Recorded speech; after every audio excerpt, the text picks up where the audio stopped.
Senate will come to order. Chaplain Dr. Back will lead the Senate in prayer.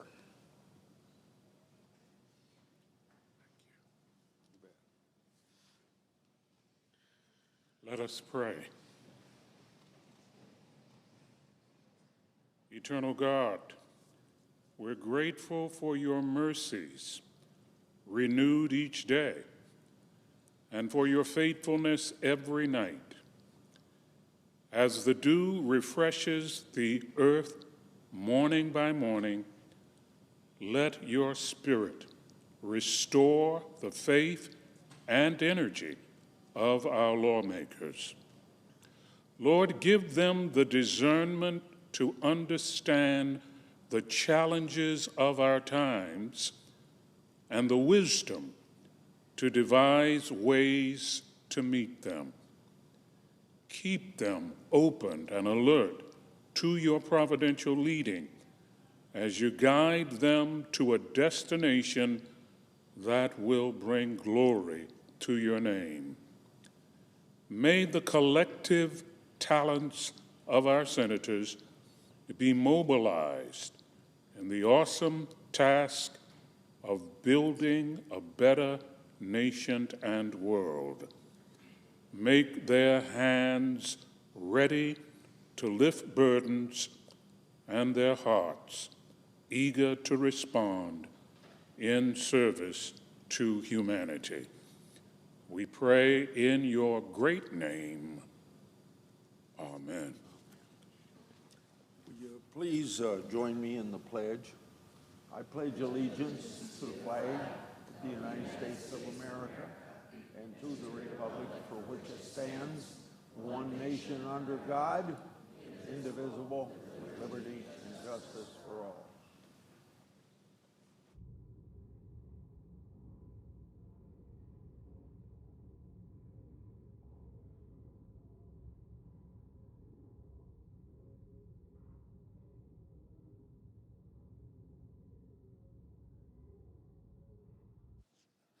Under the previous order, the leadership time is reserved. Under the previous order, the Senate will be in a period of morning business with senators permitted to speak therein for up to 10 minutes each.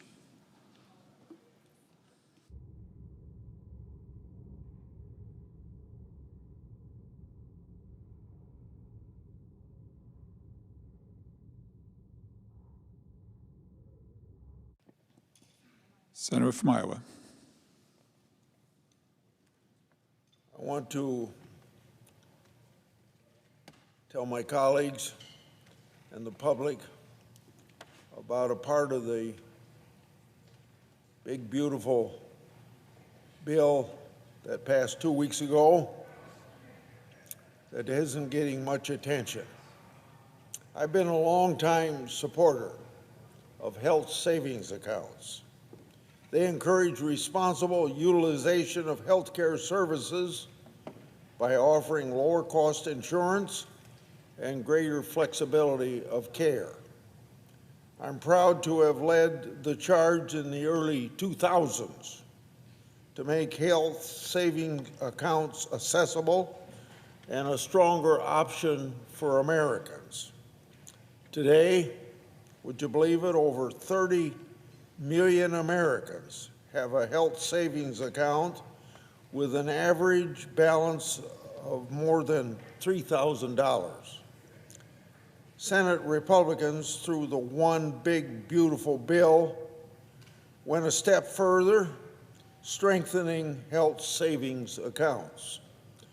First, the bill allowed health saving accounts to work with direct primary care service arrangements. Direct primary care is a membership-based model of care that lets patients choose a primary care provider of their choice and gain access to a suite of care options without needing to go through an insurance company's red tape. Doctors and providers under this way also benefit since they can spend more time with the patient rather than completing unnecessary paperwork. When patients have access to timely and high-quality primary care, they have better health outcomes and live longer. Prior to the law change, there were rules preventing consumers from contributing to and using a health savings account for direct primary care. Direct primary care will also improve rural health care by expanding access to physicians and other health care providers, and also expanding access to telehealth to reach patients in a more timely fashion. We also allow individuals to have purchased who have purchased a catastrophic or bronze health plan on the federal marketplace to now contribute to and use a health savings account. In addition, this will improve access and competition on the federal marketplace, and that we all know is sorely needed. I yield the floor and suggest the absence of a quorum. The clerk will call the roll. Ms. Alsop-Brooks.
Mr. President.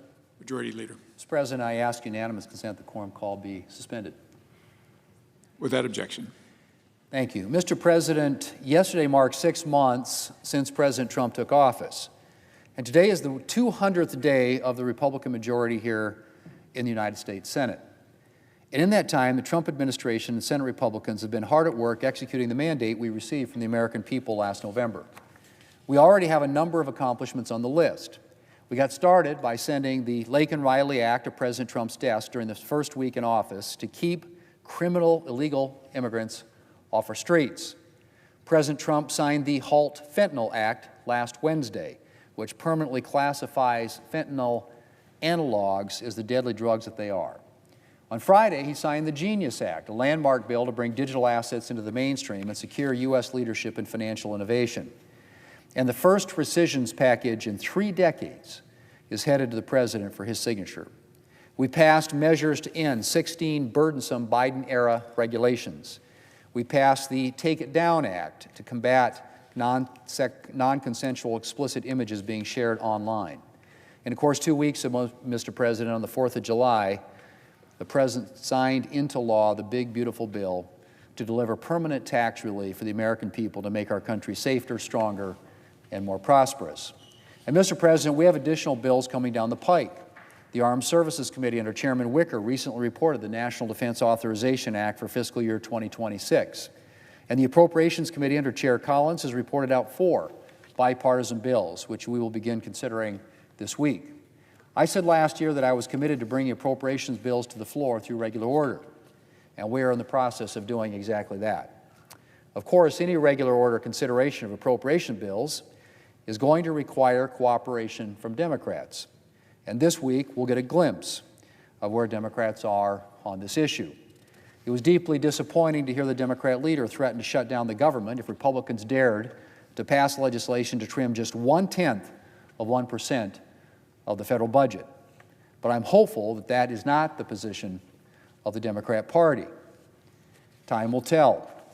Mr. President, the Senate has also important work to do to confirm the President's nominees. We started out this year by confirming 21 of the President's cabinet nominees at the fastest pace in more than 2 decades. And we've kept up our focus on getting President Trump's team into place. We've now confirmed 96 civilian nominees, far outpacing where the Senate was at this point in the first Trump administration.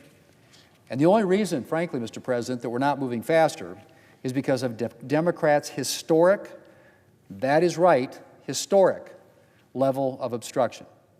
Democrats have been forcing cloture votes for every civilian nominee, something that is without precedent. President Trump is the first president on record not to have a single civilian nominee go by unanimous consent or voice vote at this point in his presidency. The first president on record. Think about that, Mr. President. And Democrats are using this strategy even on non-controversial nominees. Almost a quarter of the nominees whose confirmation process Democrats have dragged out actually got more than 60 votes here on the Senate floor. Mr. President, the American people gave President Trump a mandate, and he deserves to have his team in place to execute that mandate for the American people. Democrats can continue to drag this process out, but Republicans are going to get these nominees confirmed. Mr. President, I yield the floor, and I suggest the absence of a quorum. The clerk will call the roll. Ms. Alsop Brooks.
Mr. President, The Democratic leader.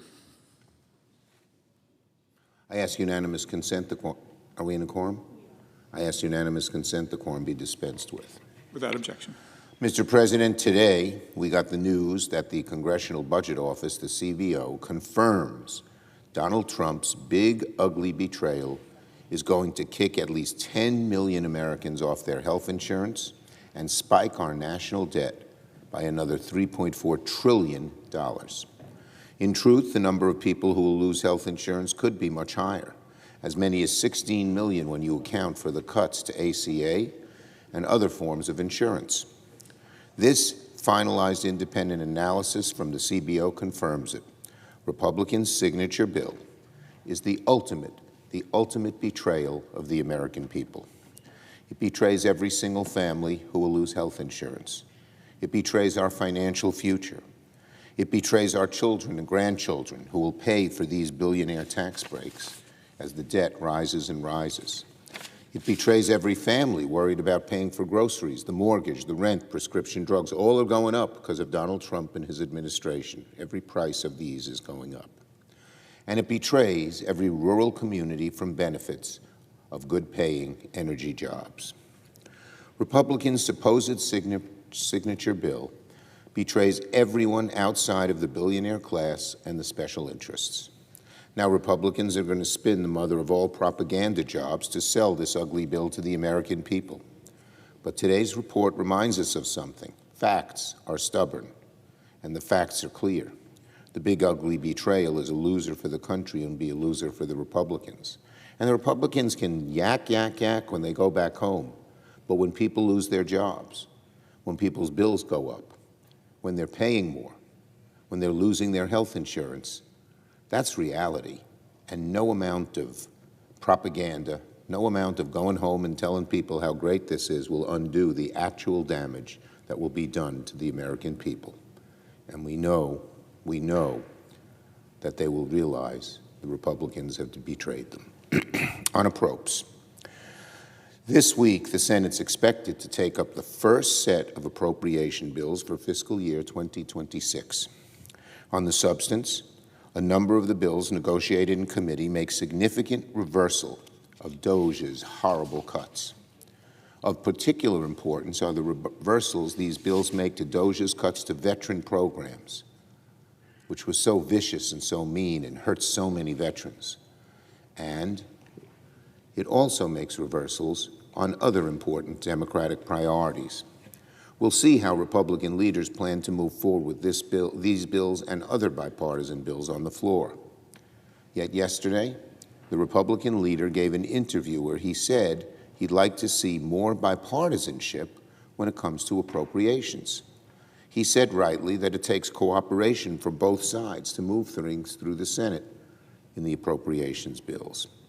But frankly, the Republican leader is talking a bit out of both sides of his mouth.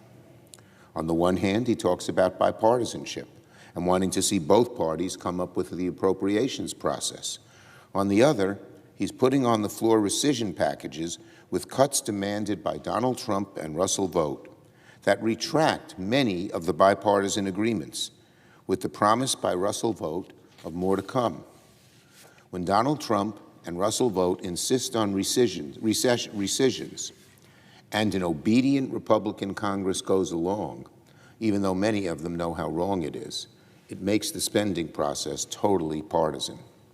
So the leader's words and his actions are a complete contradiction. He can't have it both ways. Again, not 1 week ago, Republicans jammed a rescission package through this chamber, axing billions of bipartisan funding to public broadcast and foreign aid, purely on a party line vote. Less than a day later, Russell Vought comes out and says the appropriations process should be, quote, less bipartisan, unquote. Frankly, I don't want to hear Republicans grouse about Democrats if they're going to give people like Russell Vought a free pass to trash the good work that takes place in this chamber.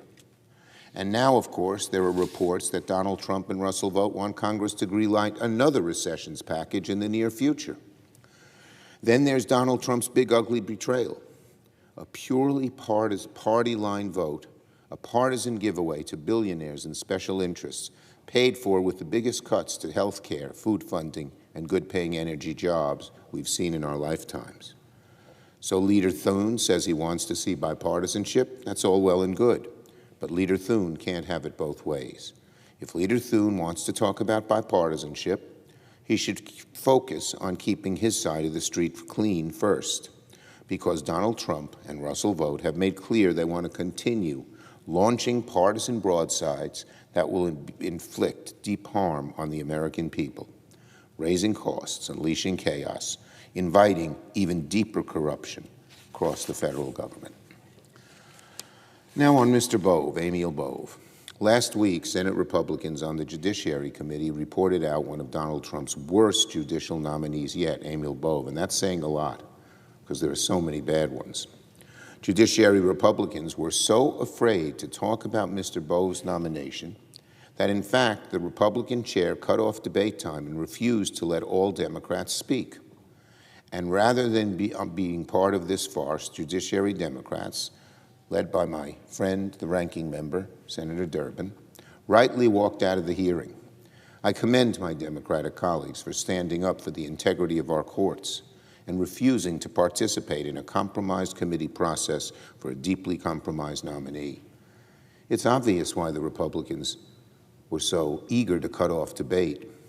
They know the arguments against Mr. Bove are telling and so unworthy of anyone nominated to a court of appeals or any judicial position in this government.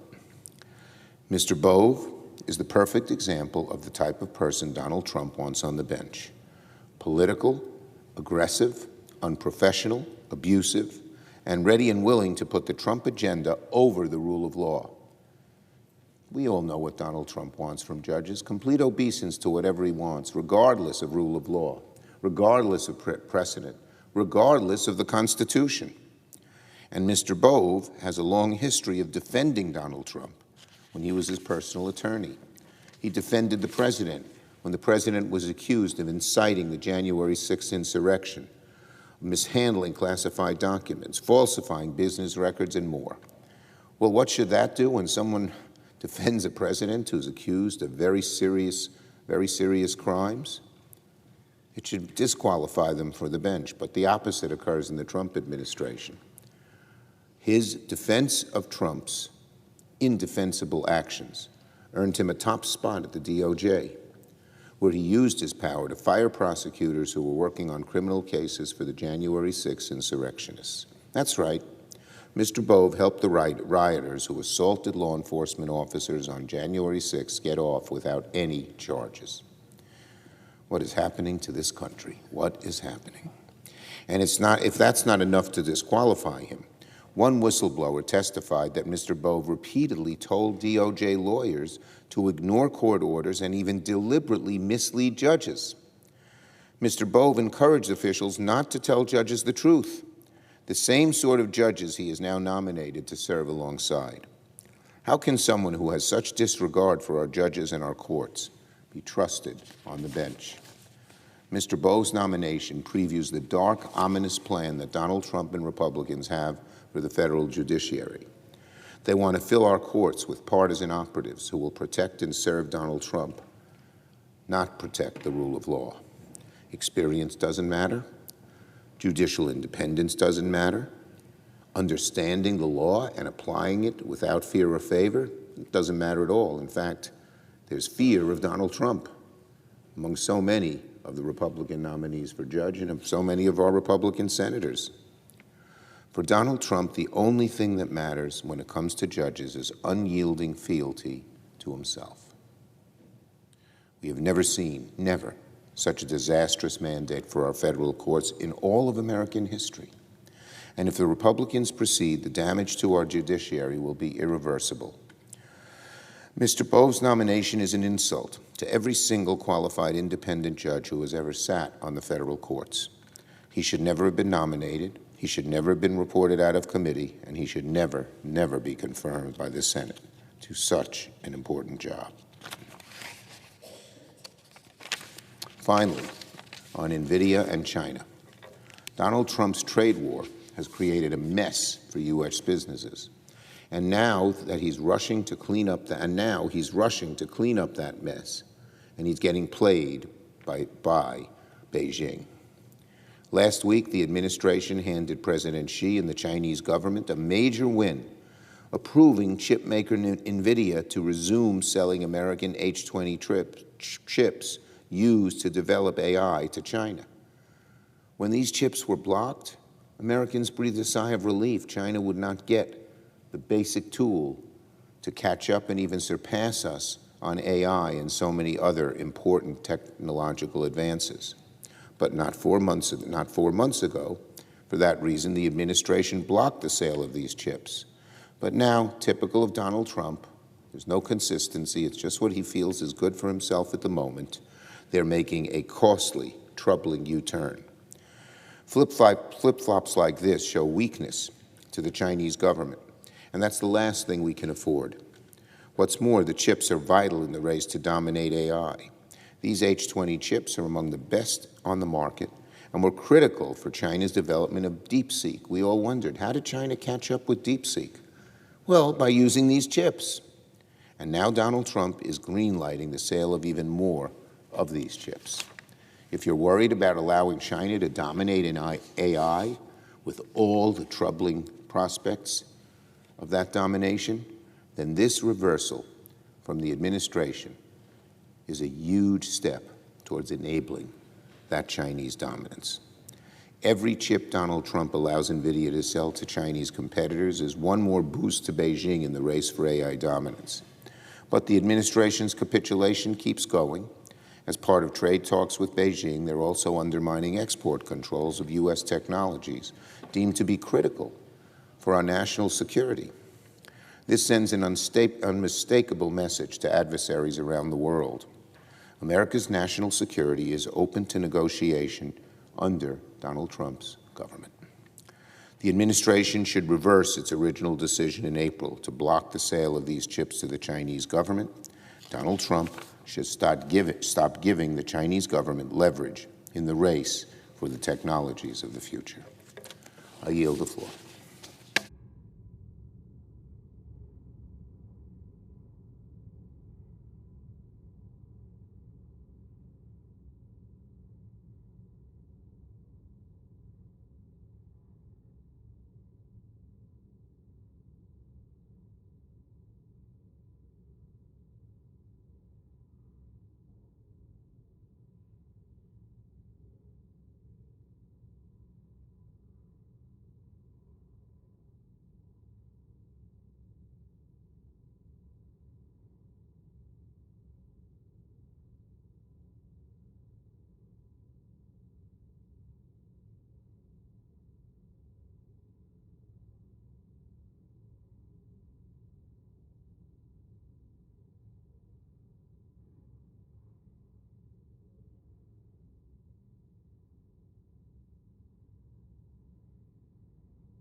Mr. President. Democratic Whip. Mr. President, last week both the House and the Senate voted to pass what's known as a rescission bill. That's a term which a lot of people aren't familiar with. And what it basically means is Congress appropriates money, the President signs that appropriation request into law, and it is the policy which is supposed to guide under the Constitution the President of the United States and the activity of the executive branch. This is the ordinary course of events.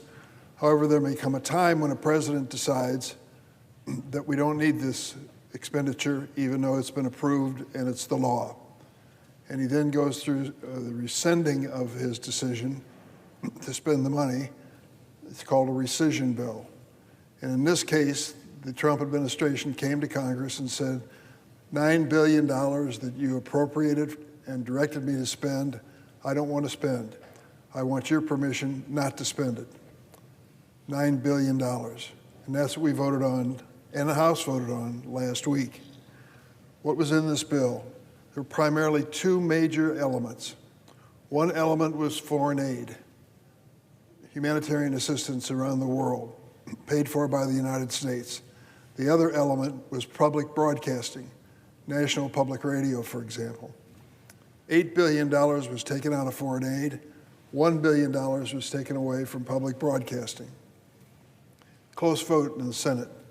2 Republicans joined the Democrats in opposing it, but there were enough Republicans to support it that it passed, barely passed. The Senate was sent back to the House.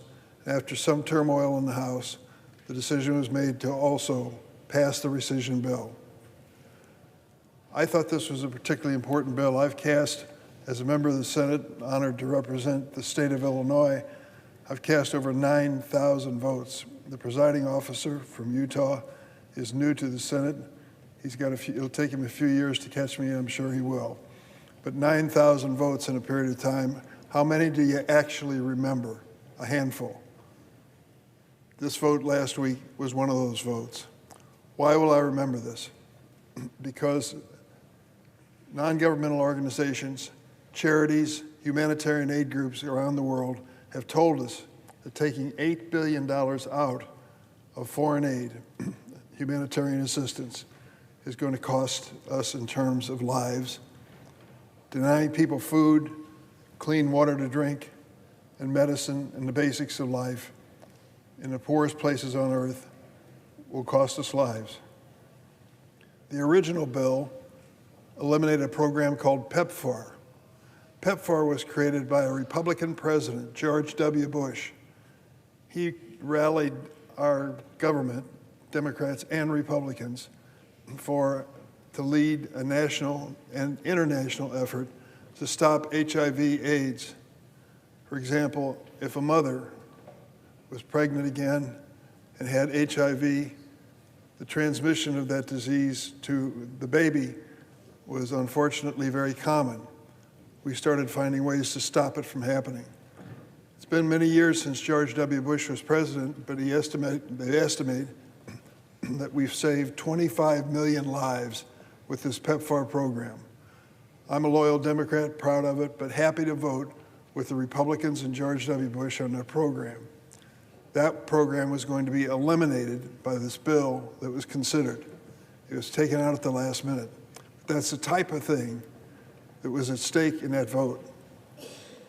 That decision by the Senate and the House, signed by President Trump over the weekend, is going to cost human lives in the poorest places on earth. I think that's a tragedy. I've been to some of those places. I made a point of going to see it and to see our programs. I remember a dusty village in India where the children were gathered around for what they called lunch. American kids would not have touched what they were being given to eat. They were basically dough balls. They were grains from the United States that was bonded together, and they ate these dough balls gleefully, happily, anxiously. But before they took the first bite, they stopped and said a prayer.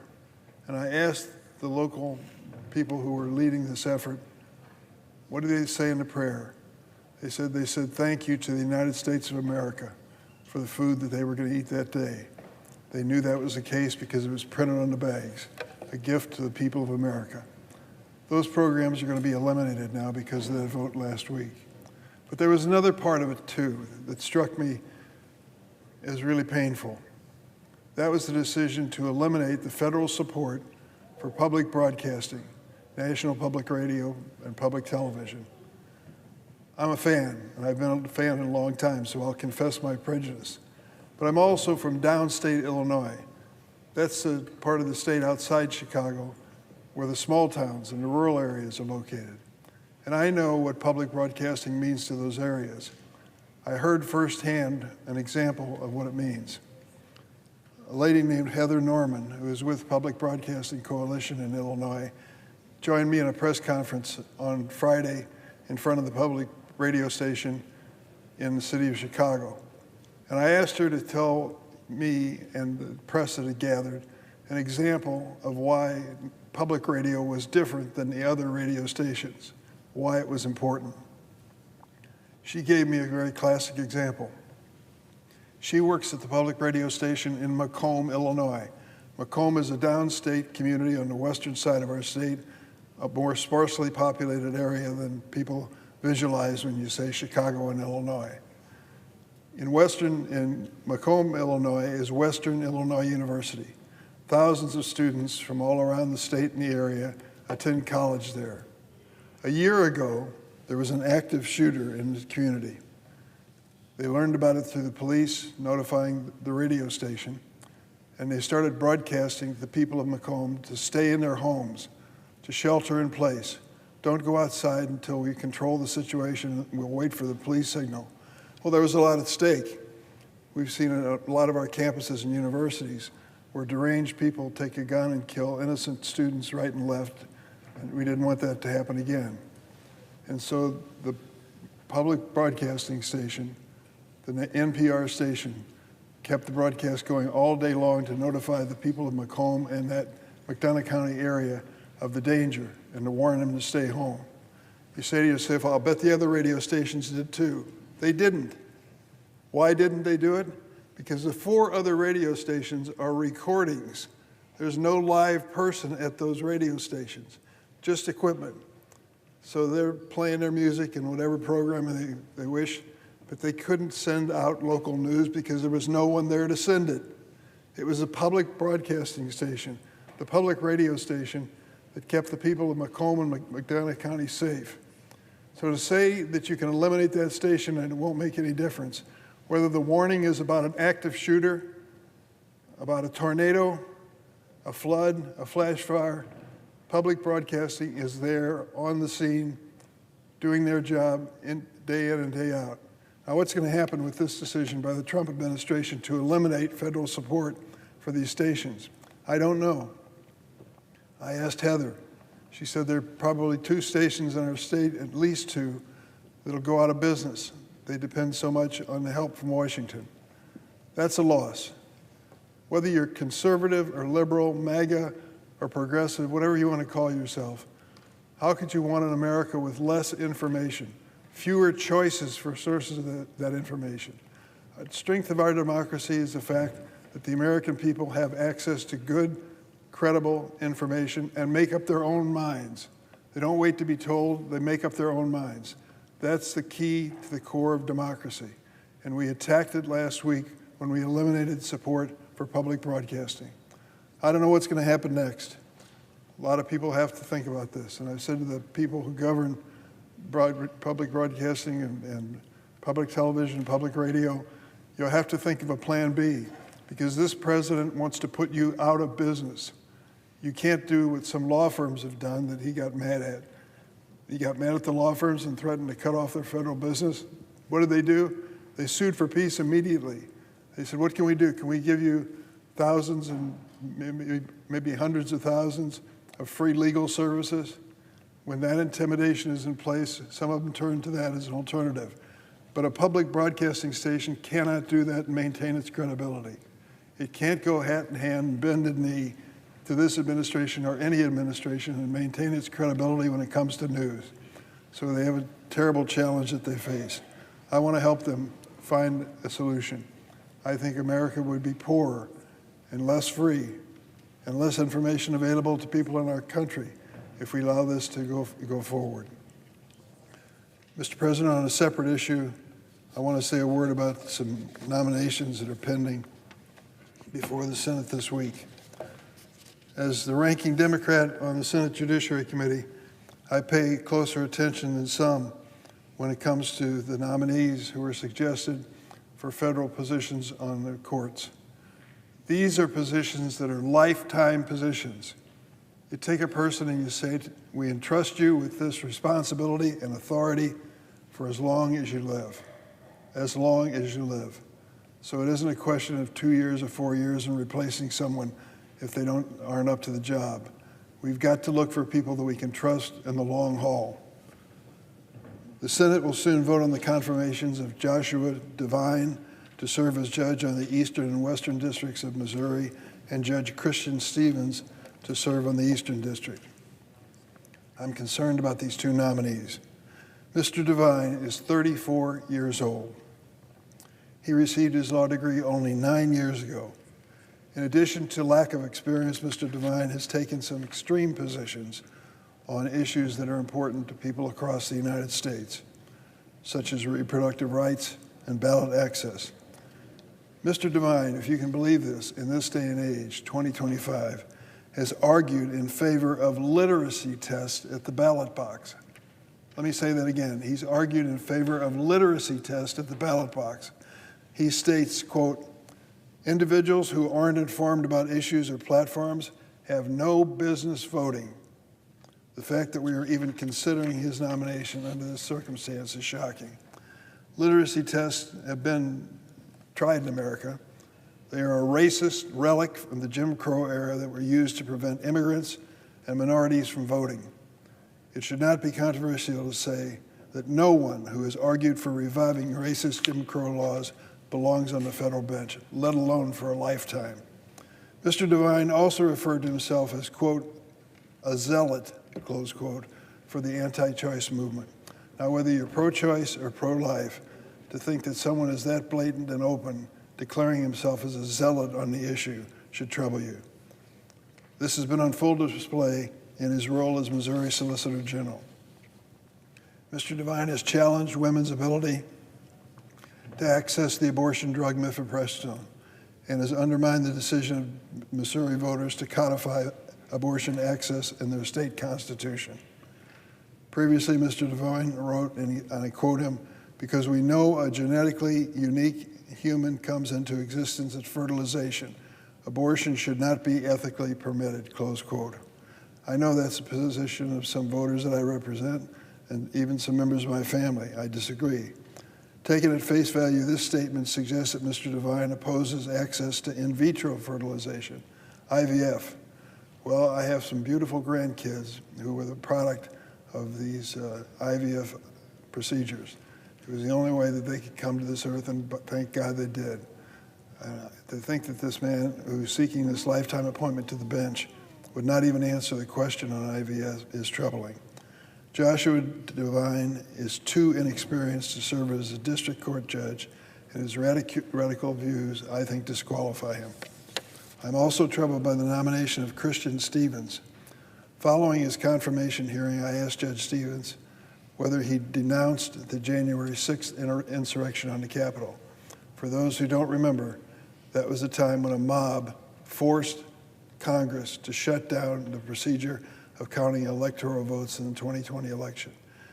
As a result of that decision, they stormed the Capitol, came into this chamber, videotaped themselves aping by sitting in the chair of the presiding officer, going through the desks of senators, tearing up the place, and unfortunately attacking a lot of innocent people. I asked Christian Stevens about the January 6th insurrection. He said the use of the word insurrection was a legal conclusion, and that it would be inappropriate for him to comment on it because it's a highly contested political issue.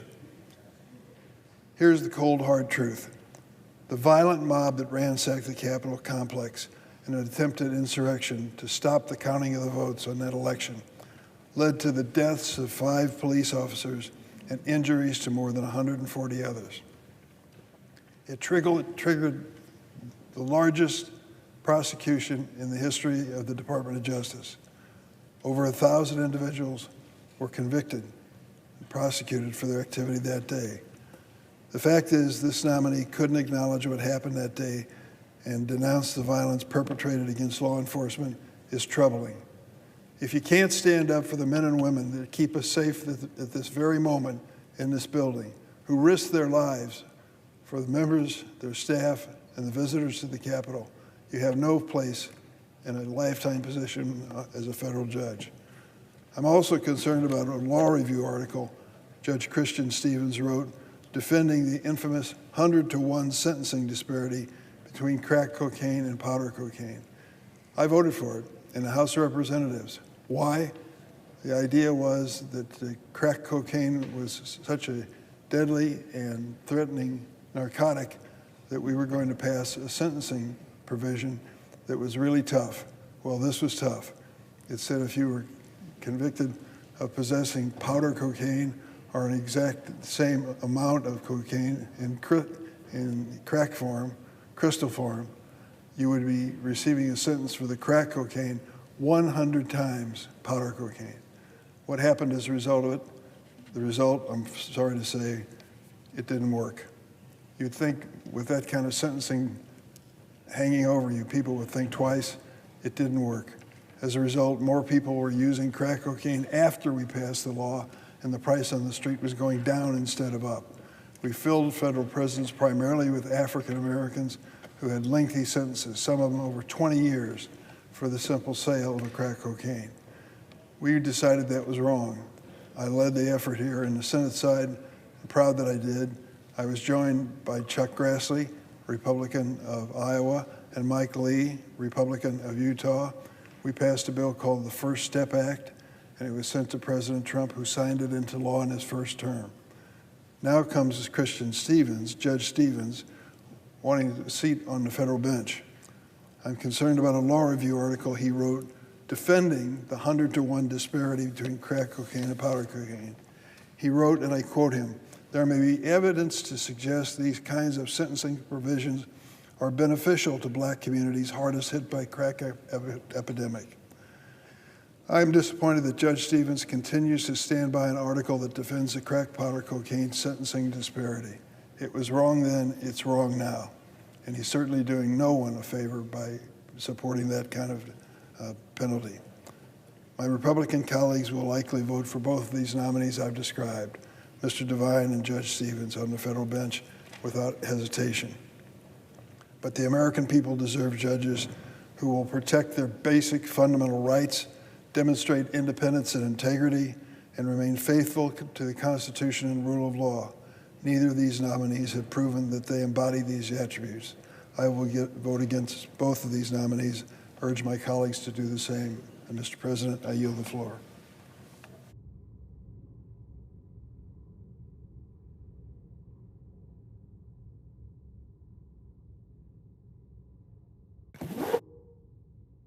President. Senator from Texas.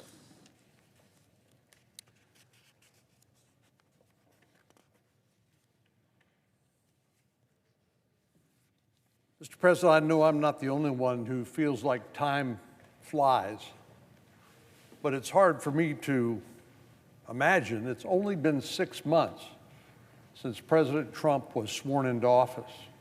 6 months. And when you look at what we've been able to accomplish together, the Republican majority in the House and the Senate and President Trump, it's been nothing short of amazing. We passed President Trump's One Big Beautiful Bill and avoided a multi-trillion-dollar tax increase on the American people.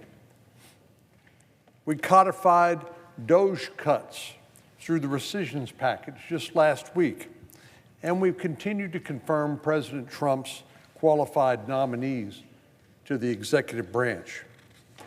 These confirmation votes, of course, will continue apace, but as we're turning to the latter half of this first year in his second term of office, it's also time to focus on other work we need to do, like paying the bills, which is sort of the most fundamental responsibility of the Congress, and authorizing legislation to keep our country strong. Passing legislation like the National Defense Authorization Act. Mr. President, I have talked many times about my dad, who was a B-17 pilot in the Army Air Corps in World War II. He was a very young man when he flew 26 bombing missions over Nazi Germany, and unfortunately he flew one too many because he was shot down and captured as a POW on his 26th. And he was a POW, a prisoner of war, for about the last 4 months of World War II. But I know my dad, who Tom Brokaw called part of the greatest generation, the people who fought and won a world war in World War II, they believed and they hoped and they prayed that that would be one of the last real threats of world war ever in our lifetime. But we are now living in what I consider to be the most dangerous time since World War II. In many ways, Vladimir Putin and his Russia have already declared war on the West, which is now raging in Ukraine. We know that Iran has been moving very deliberately toward a nuclear weapon, and thanks to President Trump's decisiveness, that has now been set back for an undetermined period of time. North Korea, which is developing ballistic missiles and threatening its neighbors in the East, in Asia, is now volunteering soldiers to fight with the Russians in Ukraine. And then there is China, which is determined to dominate the world stage economically and militarily. But our defense authorization bill, I believe, is one of the most important things we do here, because this is what allows all of the other freedoms that we enjoy in this country to flow from a strong America. Peace through strength, as Ronald Reagan called it, and something that President Trump has embraced as well. Peace through strength, because we know that weakness is a provocation. It's an enticement. It's an invitation to the world's authoritarians, bullies, and tyrants who are more than happy to fill the gap when America is not strong.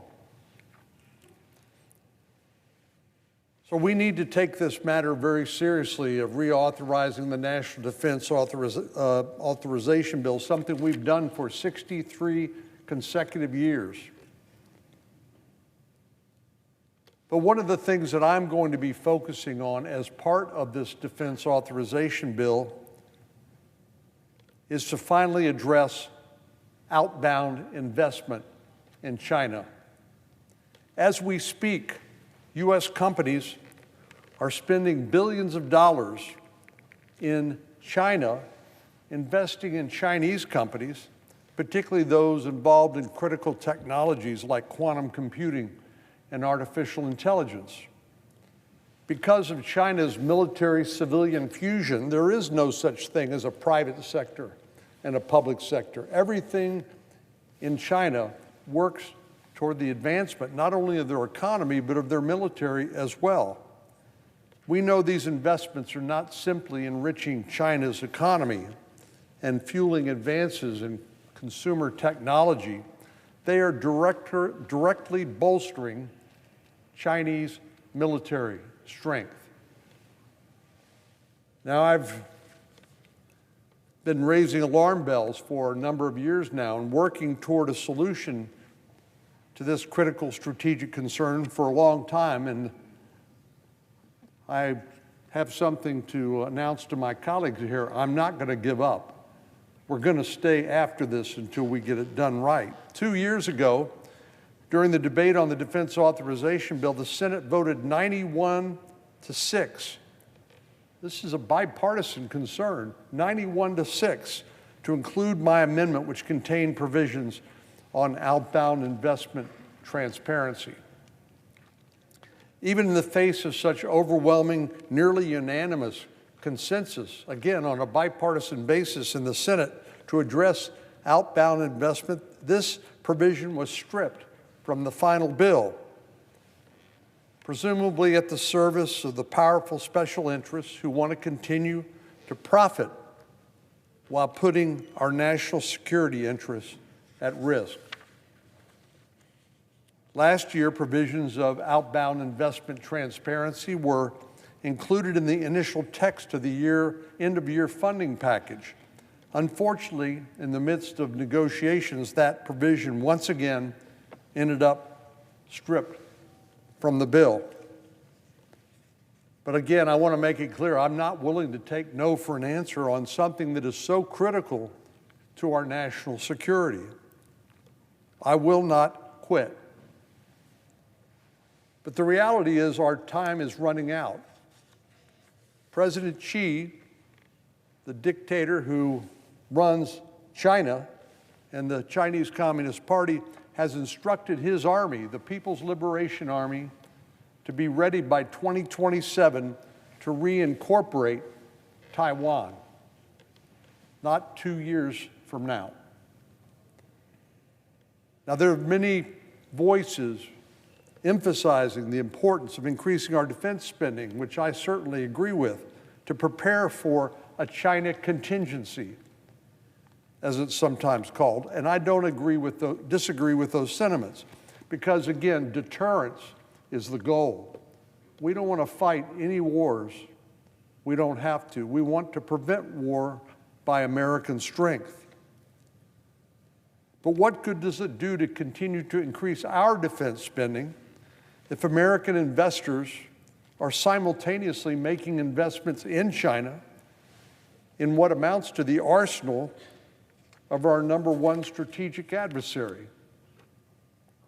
As of 2023, the United States was investing close to $2 billion in Chinese critical technology sectors, including semiconductors, quantum computing, and artificial intelligence. These are American companies investing in China, helping them to advance these critical technologies, which we are competing with here in America. A report from the U.S.-China Economic and Security Review Commission pointed out that the United States is the most important foreign source of investment to semiconductors, quantum computing, and artificial intelligence in China. The most important. Now, there's a lot of talk right now about maintaining our strategic edge in the artificial intelligence race. But the first step in any competition is to make sure you're not helping your competition, your opponent, your adversary. Every U.S. dollar invested in China's AI sector is a dollar that is directly undermining the goal of U.S. dominance when it comes to this critical technology. And once again, we have to keep in mind that in China there is no neatly divided private and government sector division. All of this is in service of the Chinese Communist Party and their military. Chinese companies are required to work hand in glove with the Chinese Communist Party, which means that private sector technology advances and military advances are one and the same. Mr. President, the time has come to stop dawdling when it comes to the Chinese Communist Party. Our national security is far more important than American companies chasing riches in the Chinese market. I'm very grateful to President Trump for focusing our attention more acutely on China during his first term and now in his second term, especially with regard to both inbound, that's foreign direct investment in the United States, as well as outbound investment, which I'm addressing right now. Back in February this year, the White House announced an American First investment policy, which builds on the work that we partnered with President Trump during his first term to modernize the Committee on Foreign Investment in the United States, something known as CFIUS by its initials. The purpose was to ensure that we are not opening up ourselves in America to risks through inbound foreign direct investment. But that inbound foreign direct investment is only part of the story. We also have to address the lack of transparency and an outbound investment by American companies in China that are fueling the rise of the Chinese technological advances. I'm very grateful to Secretary Bessent of the Department of Treasury for his willingness to work with my office and colleagues here in the Senate on this topic. Earlier this year, I introduced the Foreign Investment Guardrails to help thwart China Act, or the Fight China Act, as it's called. This builds on earlier iterations of my legislative efforts to address outbound investment transparency. Secretary Bessent and his colleagues at the Treasury Department have been great allies and great partners in providing us with technical assistance on this legislation. But, Mr. President, time is a-wasting. Time is of the essence. Now is the time to recommit ourselves to treating this issue with the urgency that it deserves. The ugly truth is that without restricting outbound investment, we are funding the development of technologies and weapons that could one day be used to kill American soldiers. Our bill, after all, is mainly about understanding the nature of what those investments are. It's mainly about transparency, because we are flying blind as policymakers, really not knowing exactly how that money is being invested and how it's being used within China itself. My outbound investment transparency bill would address that, so we would be able to understand the nature of that threat and take actions that we deem appropriate in the national interest. So I would urge both our House and Senate colleagues to ensure that this year's National Defense Authorization Bill addresses this critical issue. It's time for Americans to stop investing in China's military. Mr. President, I yield the floor. And I know it's recorded. Clerk will call the roll. Ms. Alsterbrooks.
Mr. President. Chair recognizes the Majority Leader. Thank you, Mr. President. Mr. President, I ask unanimous consent the quorum call be suspended. Without objection. And I move to proceed to executive session to consider calendar number 259. Questions on the motion? All in favor say aye. Aye. All opposed, no. The ayes appear to have it. The ayes do have it. The motion is agreed to. The clerk will report the nomination. Nomination, the judiciary, Zachary M. Bluestone of Missouri to be United States District Judge for the Eastern District. Mr. President, I send a cloture motion to the desk. The clerk will report. Cloture motion, we, the undersigned senators, in accordance with the provisions of Rule 22 of the Standing Rules of the Senate, do hereby move to bring to a close debate on the nomination of Zachary M. Bluestone of Missouri to be United States District Judge for the Eastern District of Missouri, signed by 17 senators as follows. Mr. President, I ask consent to reading the names be waived. Without objection. And I move to proceed to legislative session. The questions on the motion. All in favor say aye. Aye. All opposed, no. The ayes appear to have it. The ayes have it. The motion is agreed to. Mr. President, I move to proceed to executive session to consider calendar number 50. The questions on the motion. All in favor say aye. Aye. All opposed, no. The ayes appear to have it. The ayes have it. The motion is agreed to. Clerk will report the nomination. Nomination, Environmental Protection Agency, Aaron Zabo of Virginia to be an Assistant Administrator. Mr. President, I send a cloture motion to the desk. The clerk will report. Cloture motion, we, the undersigned senators, in accordance with the provisions of Rule 22 of the Standing Rules of the Senate, do hereby move to bring to a closed debate on the nomination of Aaron Zabo of Virginia to be an Assistant Administrator of the Environmental Protection Agency, signed by 17 senators as follows. Mr. President, I ask consent to read the names be waived. Without objection. And I move to proceed to legislative session. Questions on the motion? All in favor say aye. Aye. All opposed, no. The ayes appear to have it. The ayes have it. The motion is agreed to. Mr. President, I move to proceed to executive session and consider calendar number 131. Questions on the motion? All in favor say aye. Aye. All opposed say no. The ayes appear to have it. The ayes have it. The motion is agreed to. The clerk will report the nomination. Nomination, Department of Defense, Matthew Lohmeyer of Arizona to be Undersecretary of the Air Force. Mr. President, I send a cloture motion to the desk. Clerk will report. Cloture motion, we, the undersigned senators, in accordance with the provisions of Rule 22 of the Standing Rules of the Senate, do hereby move to bring to a closed debate on the nomination of Matthew Lohmeyer of Arizona to be Undersecretary of the Air Force, signed by 17 senators as follows. Mr. President, I ask consent to reading the names be waived. Without objection. And I move to proceed to legislative session. Questions on the motion? All in favor say aye. Aye. All opposed, no. The ayes appear to have it. The ayes have it. Motion is agreed to. Mr. President, I move to proceed to executive session to consider calendar number 87. Questions on the motion? All in favor say aye. Aye. All opposed say no. The ayes appear to have it. The ayes have it. The motion is agreed to. The clerk will report the nomination. Nomination, Department of Veterans Affairs, Richard Topping of Ohio to be Chief Financial Officer. Mr. President, I send a cloture motion to the desk. Clerk will report. Cloture motion, we, the undersigned senators, in accordance with the provisions of Rule 22 of the Standing Rules of the Senate, do hereby move to bring to a closed debate on the nomination of Richard Topping of Ohio to be Chief Financial Officer, Department of Veterans Affairs, signed by 17 senators as follows. Mr. President, I ask consent to reading the names be waived. Without objection. And I ask unanimous consent to resume calendar number 171. Without objection. The clerk will report the nomination. Nomination, Department of Justice, Terrence Cole of Virginia to be Administrator of Drug Enforcement.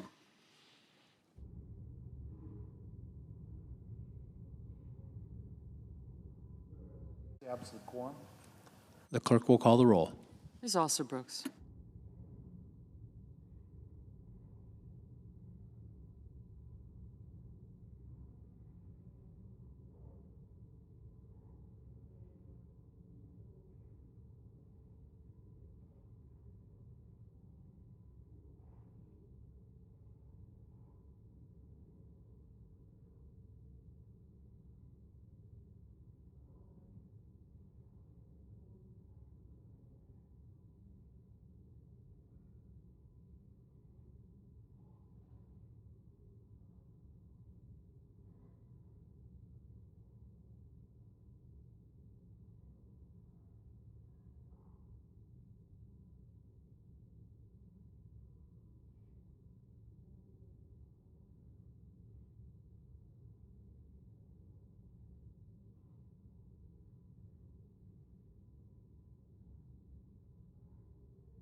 To recognize the senator from Idaho. Mr. President, I ask that we unanimous consent that the quorum call be vitiated. Without objection. Thank you, Mr. President. I ask unanimous consent to waive the mandatory quorum call with respect to the Cole nomination. Without objection. And, Mr. President, I have one request for a committee to meet during today's session of the Senate. It has the approval of the majority and minority leaders. Duly noted. Thank you, Mr. President.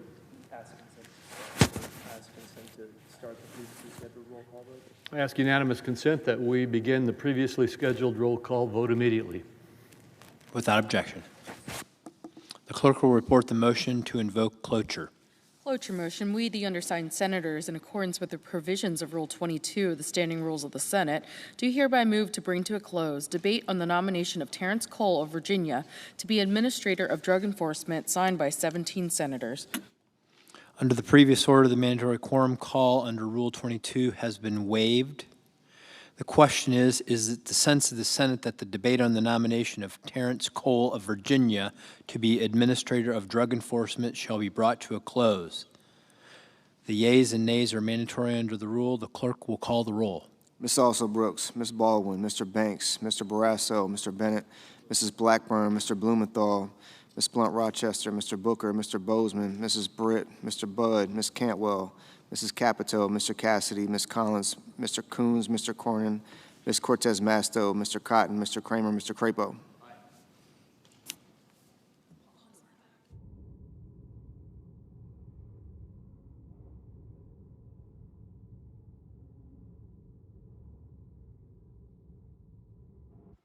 Mr. Cruz. Mr. Curtis. Mr. Daines. Ms. Duckworth.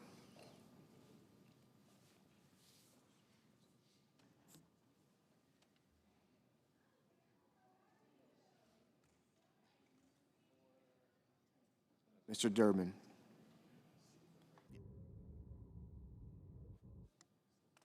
Ms. Ernst. Mr. Fetterman.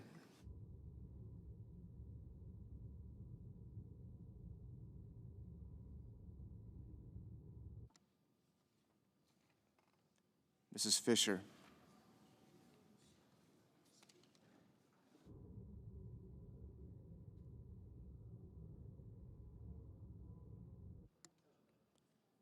Mr. Gallego.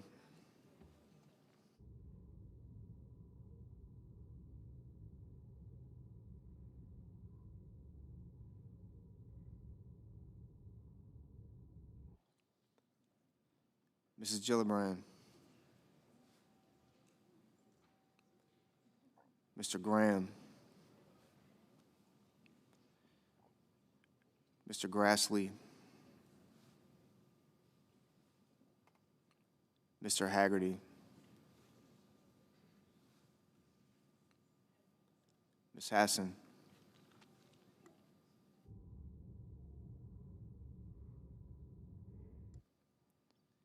Mr. Hawley.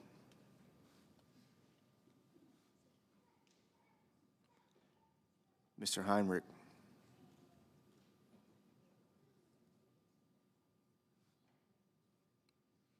Mr. Hickenlooper.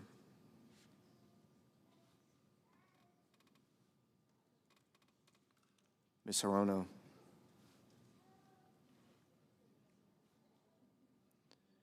Mr. Hovind.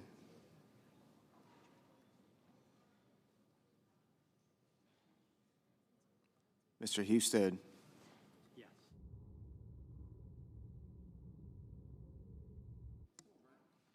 Mrs. Hyde-Smith. Mr. Johnson.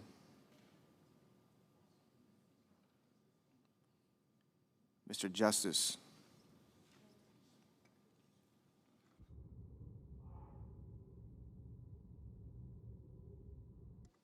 Mr. Kane.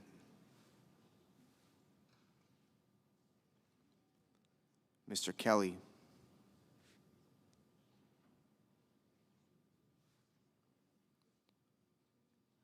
Mr. Kennedy,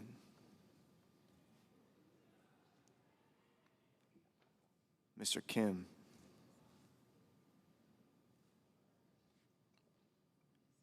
Mr. King,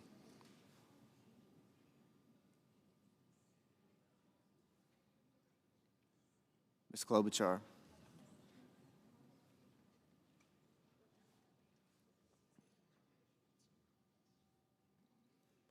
Mr. Langford,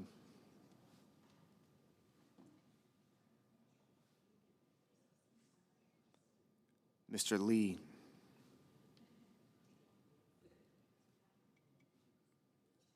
Mr. Lujan,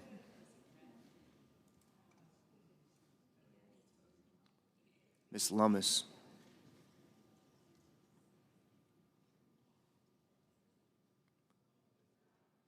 Mr. Markey,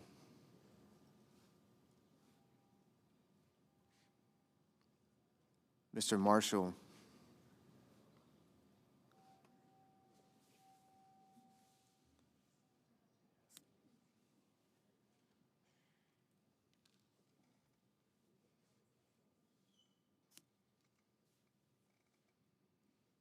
Mr. McConnell,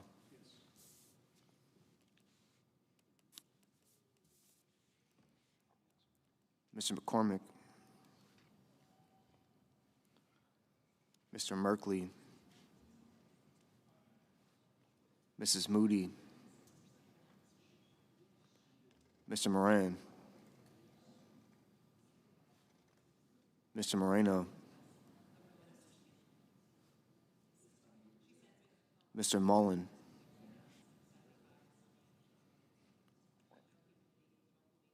Ms. Murkowski, Mr. Murphy, Mrs. Murray, Mr. Ossoff, Mr. Padilla, Mr. Paul, Mr. Peters, Mr. Reed, Mr. Ricketts, Mr. Risch, Ms. Rosen,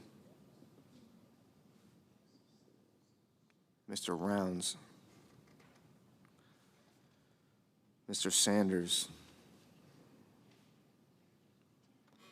Mr. Schatz, Mr. Schiff, Mr. Schmidt, Mr. Schumer, Mr. Scott of Florida, Mr. Scott of South Carolina, Mrs. Shaheen, Mr. Sheehy, Ms. Slotkin,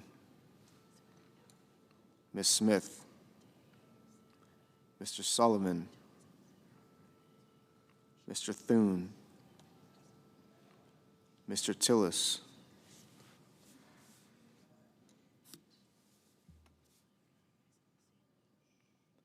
Mr. Tuberville, Mr. Van Hollen, Mr. Warner, Mr. Warnock, Ms. Warren, Mr. Welch, Mr. Whitehouse, Mr. Wicker, Mr. Wyden, Mr. Young.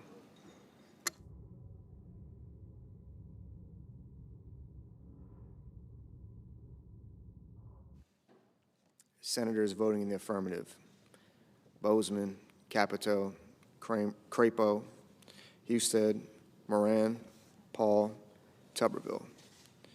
Senators voting in the negative: Gallego, Sanders, and Slotkin.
Mr. Sullivan. Mr. Sullivan. Aye.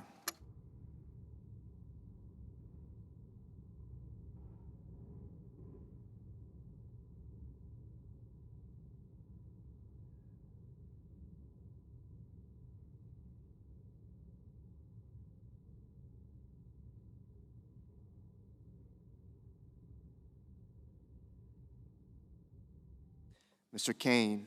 Mr. Kane. No.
Mr. Bennett.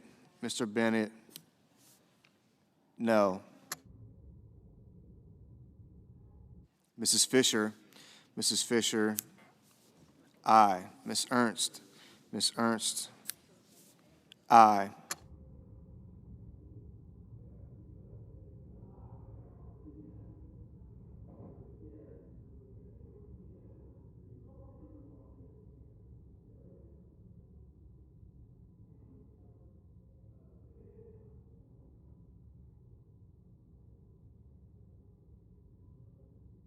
Mr. Kim.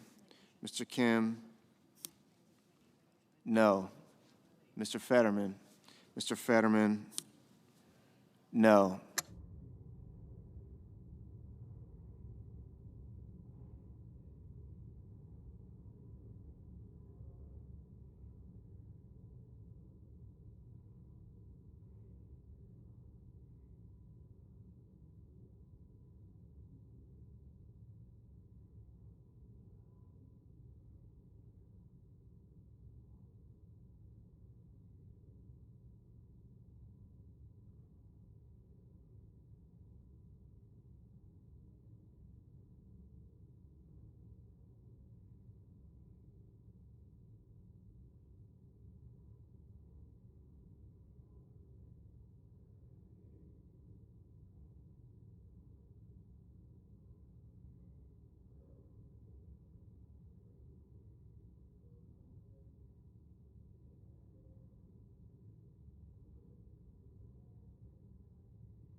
Mr. Peters, Mr. Peters, no.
Mr. Justice, Mr. Justice, aye.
Mr. Lujan, Mr. Lujan, no.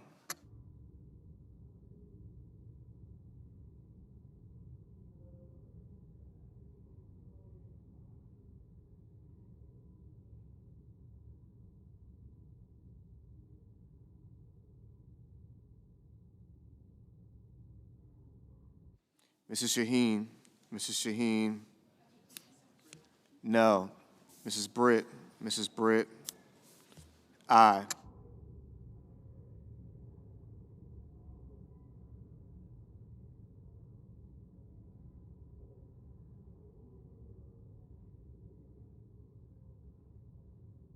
Mr. Kramer, aye. Mr. Johnson, aye.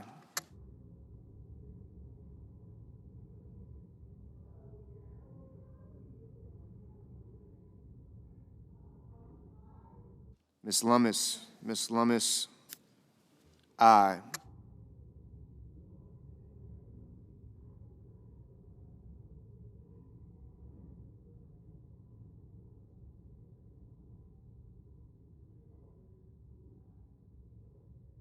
Mr. Heinrich, no. Mr. Blumenthal, no. Mr. Scott of Florida, aye. Mr. Marshall, aye.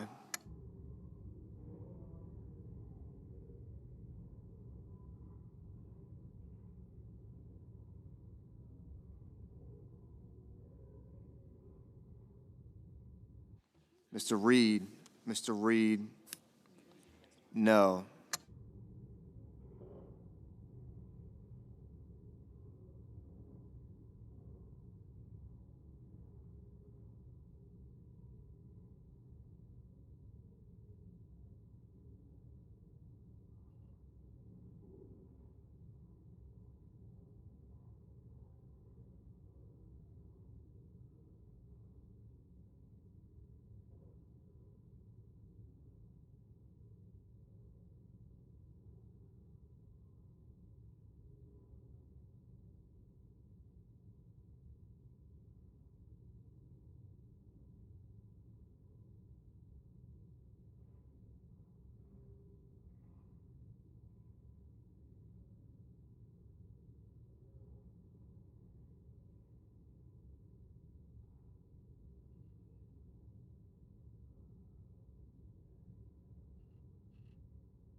Ms. Collins, Ms. Collins, aye.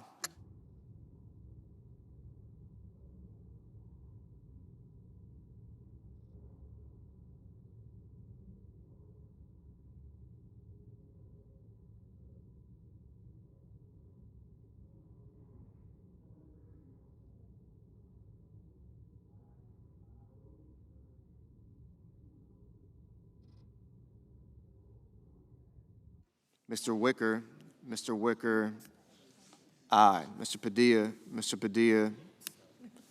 no.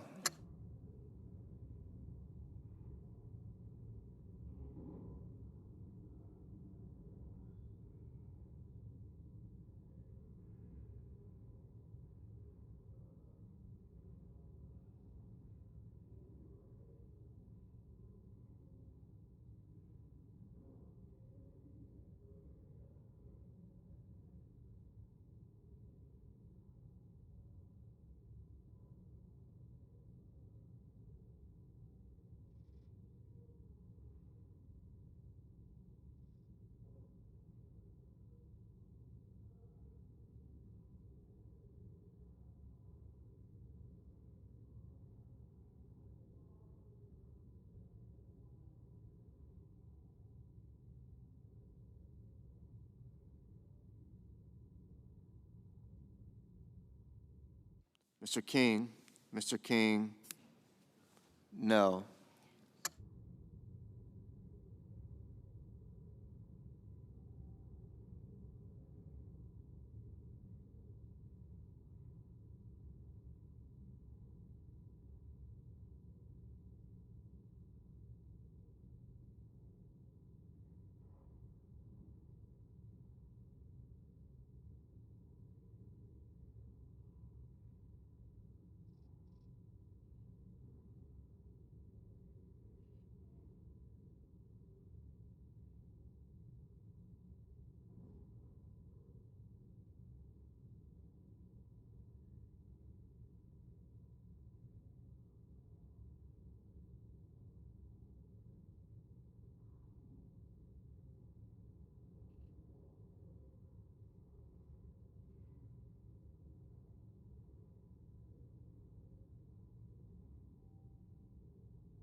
Mr. Haggerty, aye.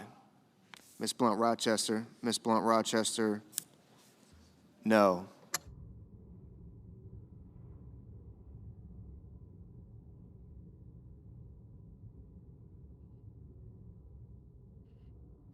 Mr. Rounds, aye. Mr. Curtis, aye.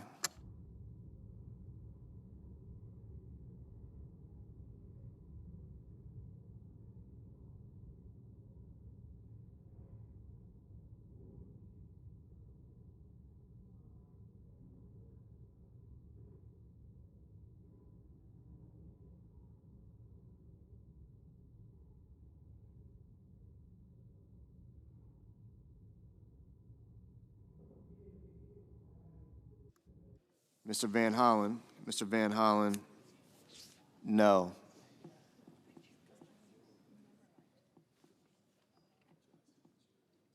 Mrs. Moody, Mrs. Moody, aye. Mr. Ricketts, Mr. Ricketts, aye.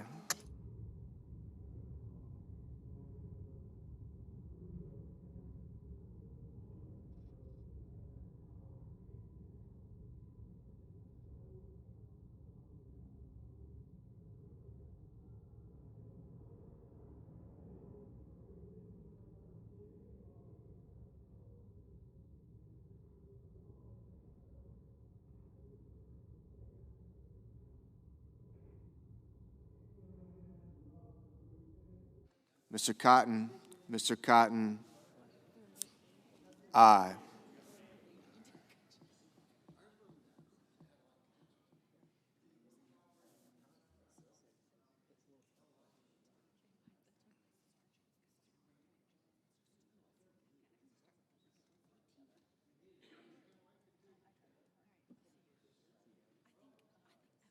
Mr. Barrasso, aye. Ms. Rosen, no.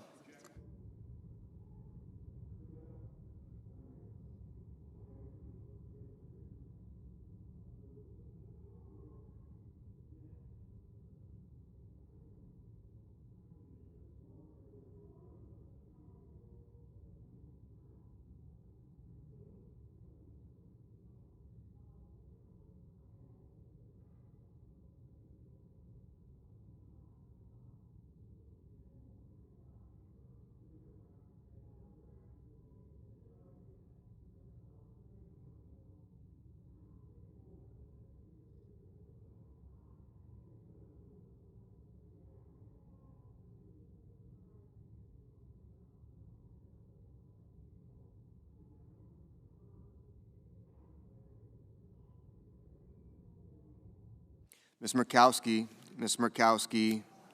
aye. Ms. Hassan, no. Mr. Merkley, no.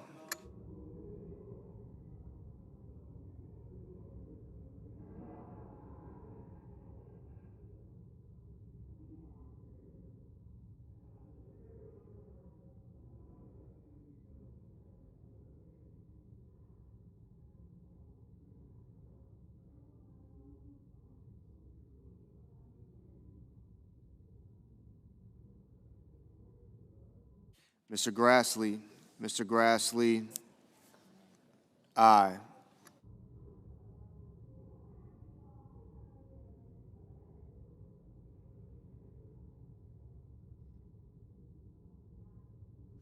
Mrs. Blackburn, aye. Ms. Cortez Masto, no.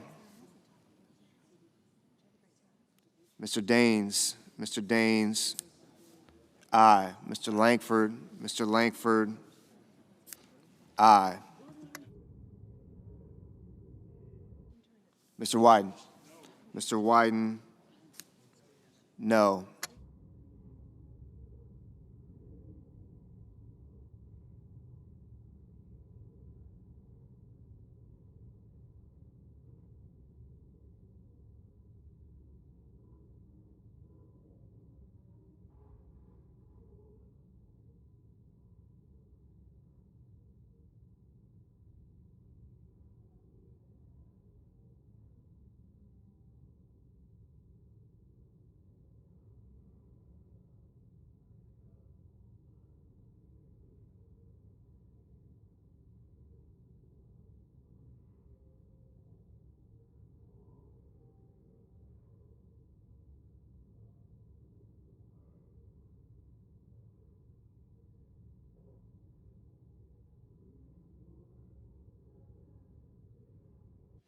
Mr. Cornyn, aye.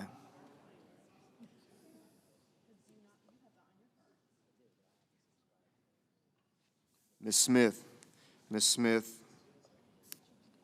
no.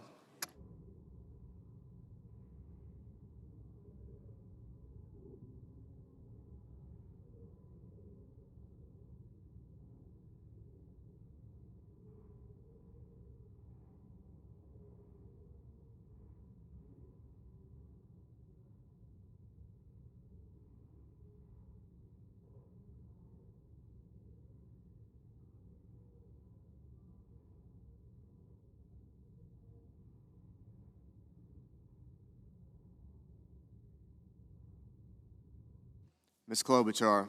Ms. Klobuchar. No.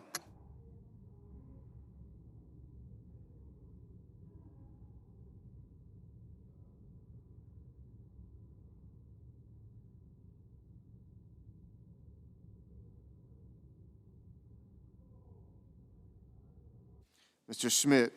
Mr. Schmidt. Aye.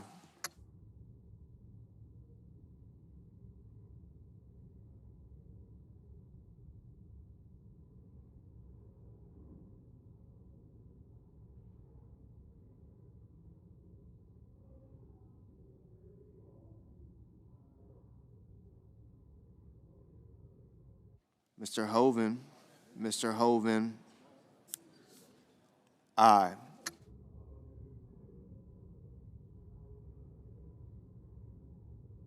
Mr. Scott. Mr. Scott of South Carolina.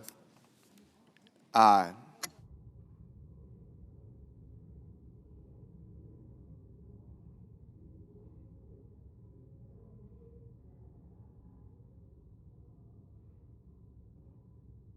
Mr. Thune. Mr. Thune. Aye.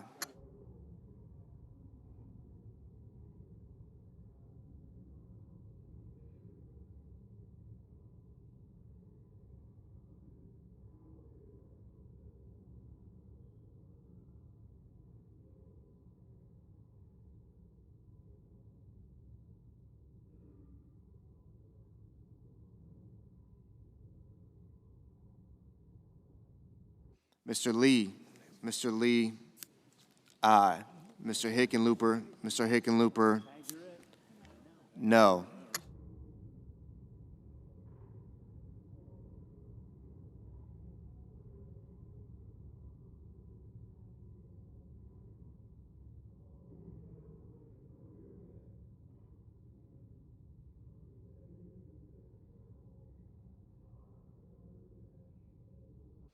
Mr. Markey.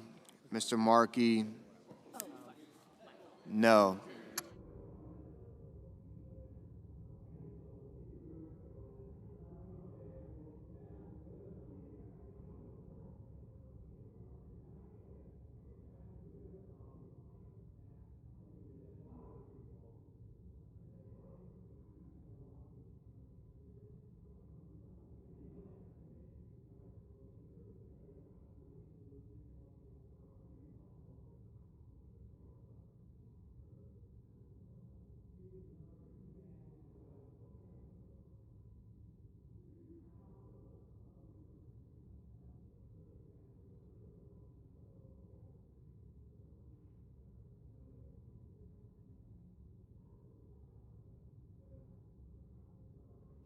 Mr. McConnell.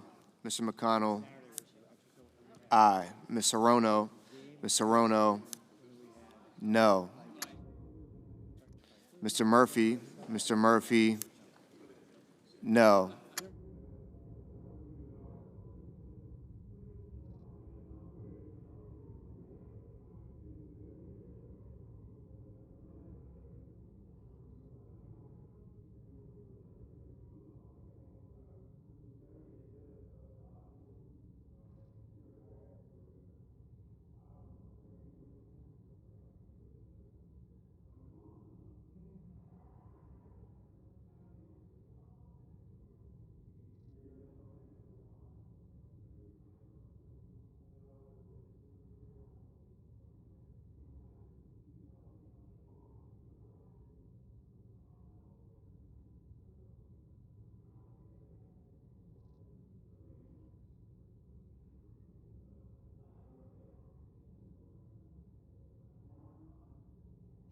Mr. Warner. Mr. Warner. No.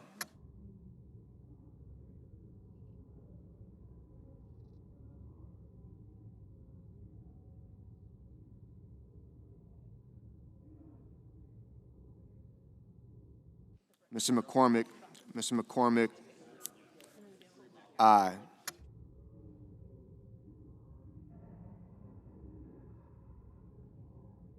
Mr. Banks. Mr. Banks. Aye.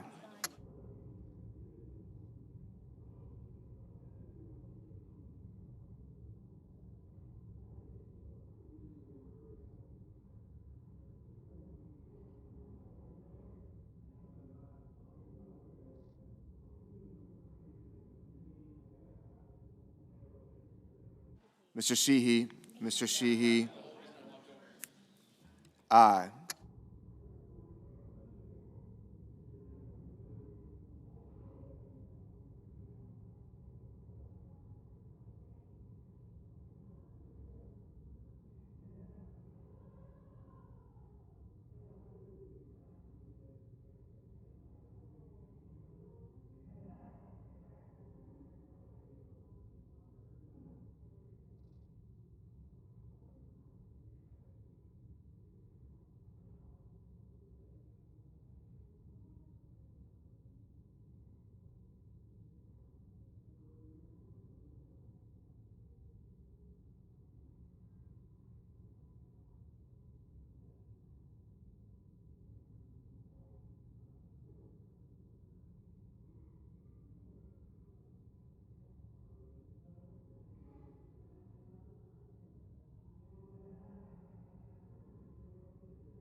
Mr. Hawley.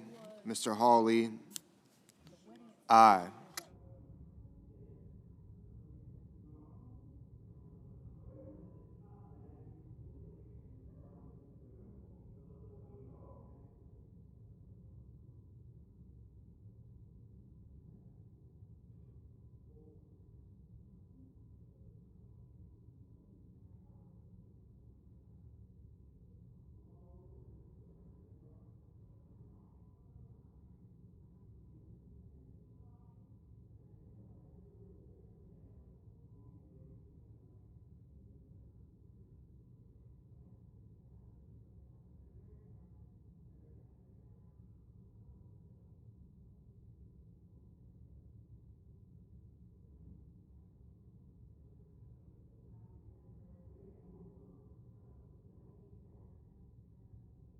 Ms. Cantwell. Ms. Cantwell. No.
Mr. Young.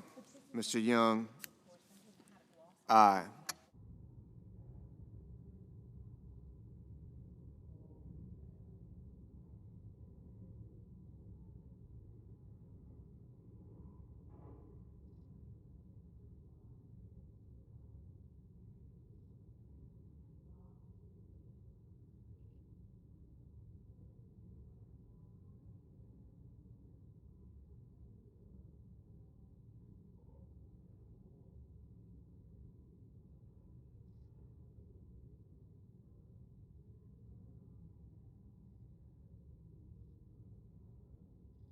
Mr. Schiff.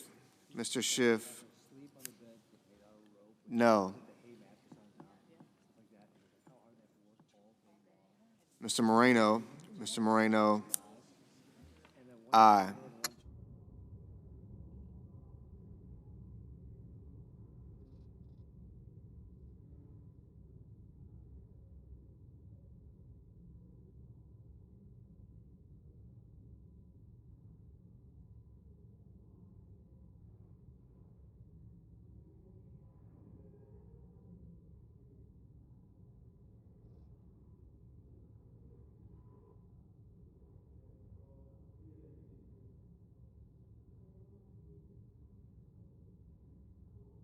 Ms. Also Brooks. Ms. Also Brooks. No. Mr. Kelly. Mr. Kelly. No.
Mr. Welch. Mr. Welch. No.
Ms. Baldwin.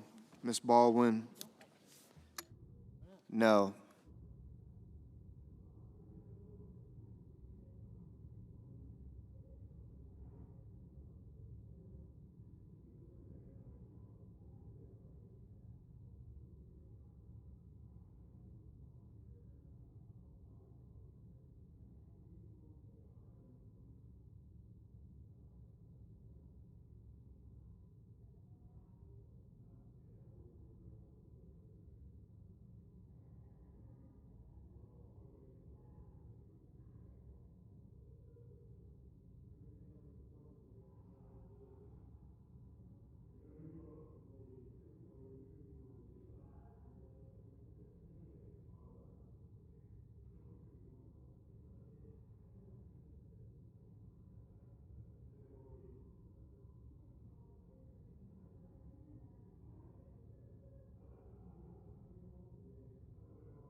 Ms. Warren.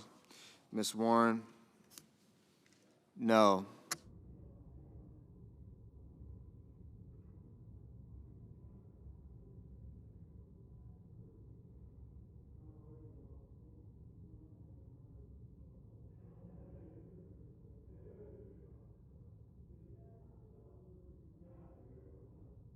Mrs. Murray. Mrs. Murray, no. Mr. Durbin. Mr. Durbin, no.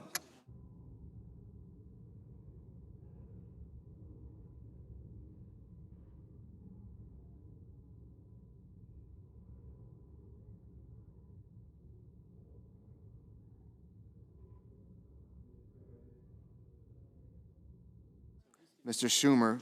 Mr. Schumer, no. Mr. Booker.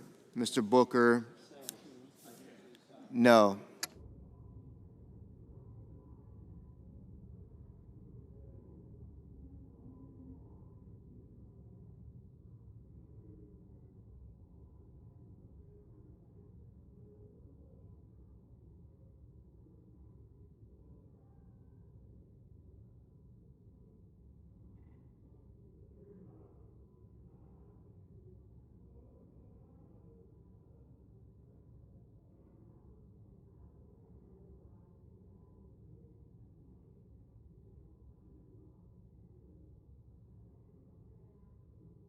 Mrs. Gillibrand.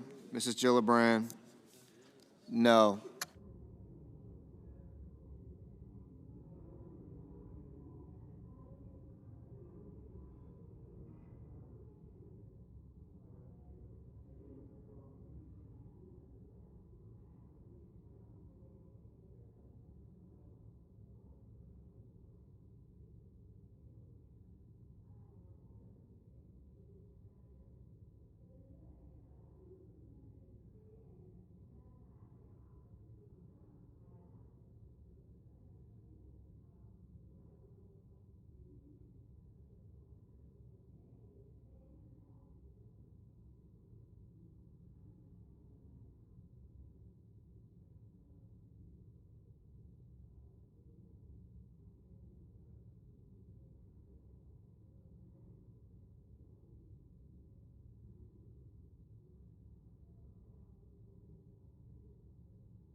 Mr. Schatz. Mr. Schatz,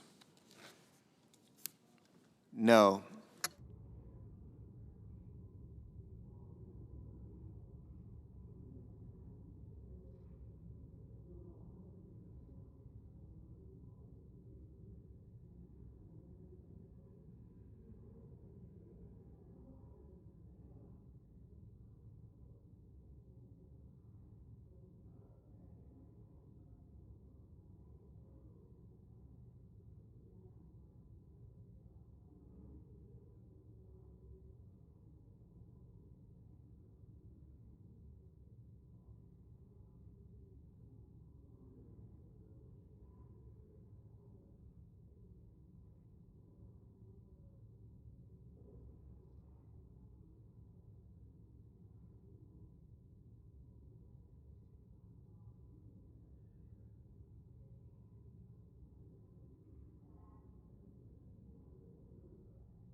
Mr. Whitehouse. Mr. Whitehouse, no.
On this vote, the yeas are 44, the nays are 43, and the motion is agreed to.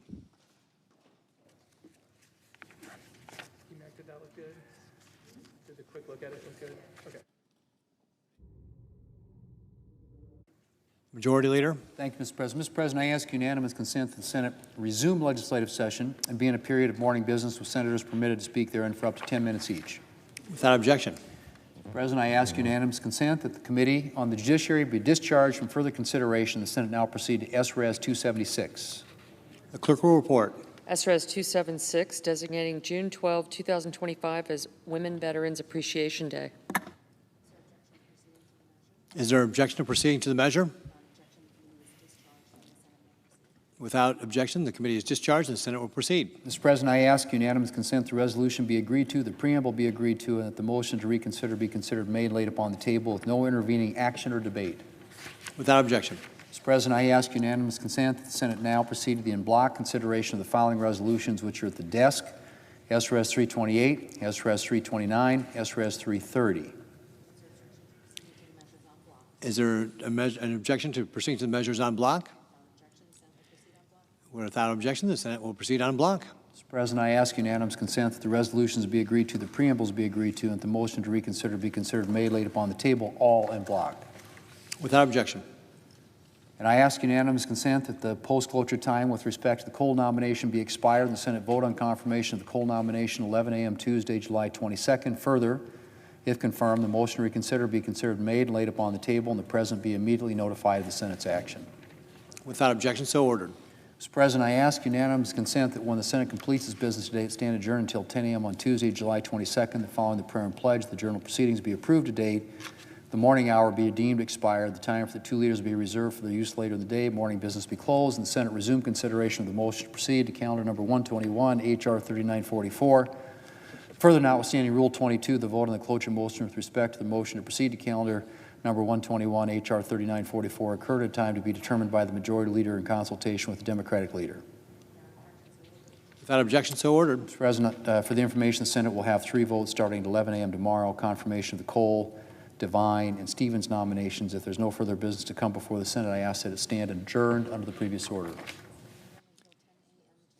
The Senate stands adjourned until 10 a.m. tomorrow.